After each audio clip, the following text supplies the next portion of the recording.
Peyton Jackson, and this is my AP presentation on time travel. Time travel is the action of traveling through time in the past or into the future. Time travel, there's multiple theories. In Back to the Future, you can see the theories of traveling 80 miles an hour or using the flux capacitor to travel into the past or future. In Avengers Endgame, spoiler alert, they use the quantum realm theory to travel into the past. Doctor Who is also a show where you saw time travel. Time travel was first invented into the 9th century BCE. Time travel appears in the Hindu text, the Mahabharata, something like that. And in the stories such as Washington Irving's Rip Van Winkle, where he talks about possibilities of traveling into the future, per se.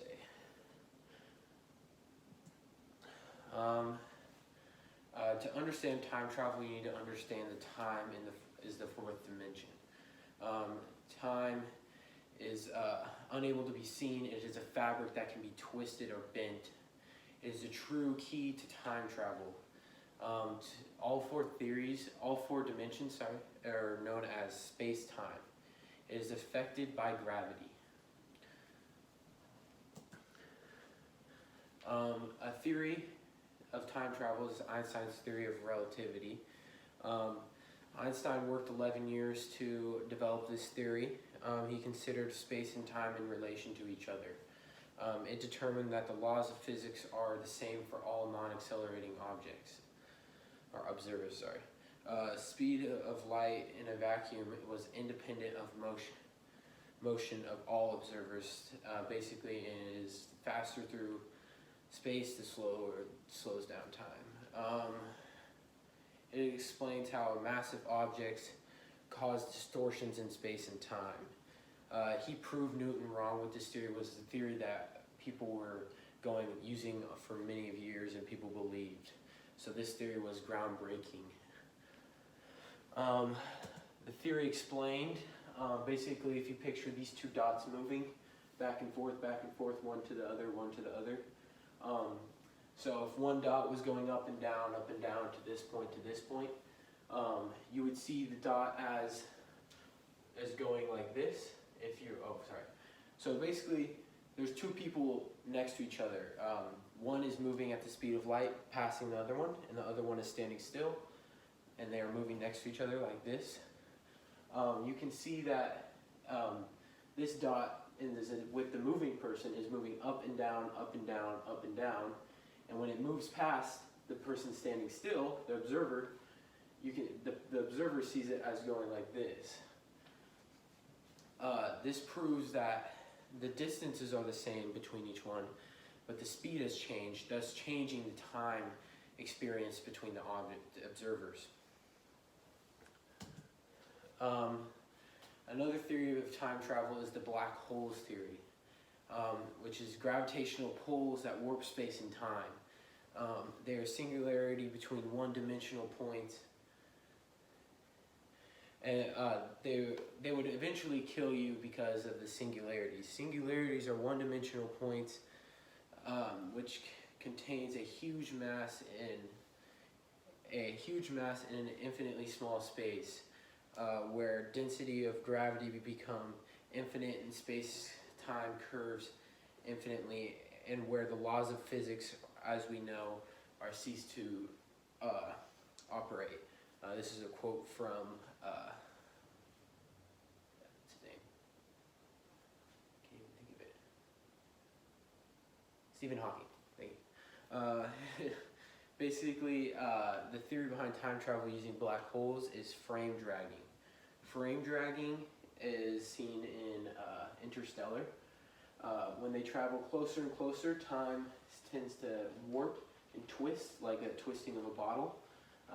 Time is regular out here, per se, and then when you move in towards the center, time tends to travel faster and faster until you get to the center, and you're traveling extremely fast through time,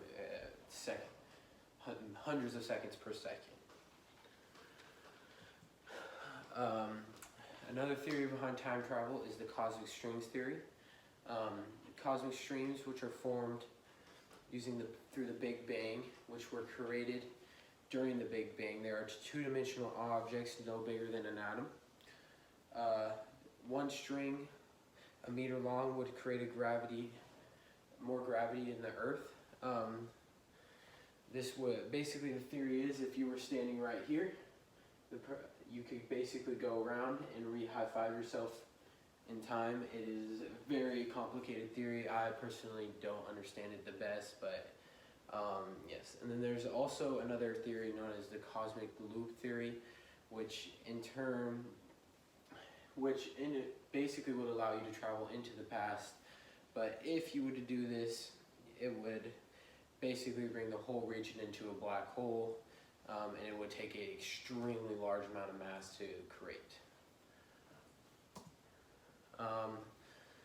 Another theory is using a wormhole, which wormholes are yet to be found.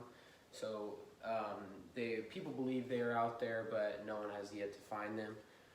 Basically, it is a shortcut through time. It allows you to travel faster than light. We couldn't find black holes, but they are out there either. So basically, in the beginning, we couldn't find the black holes, but now we can. So there's got to be some wormhole out there. It's all just theories until it's proven. So basically, as you can see here, the shortcut is through the center, and then this is the light traveling around the outside. It takes longer for this to travel around the outside than it does for you to go through the shortcut. It is unknown the effects behind this because they're yet to be found, but it's probably the same as a black hole. It would possibly kill you. CERN in time travel. CERN is home to the greatest particle accelerator, using magnets to push particles up to the speed of light. Using the particle accelerator, they believe that it might be possible to create tiny black holes. Through the particle accelerator, they create a longer lives for the particles due to them traveling at such high speeds.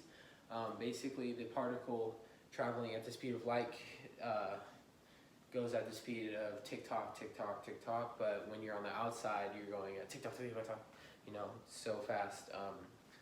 So it prolongs the life of the particle.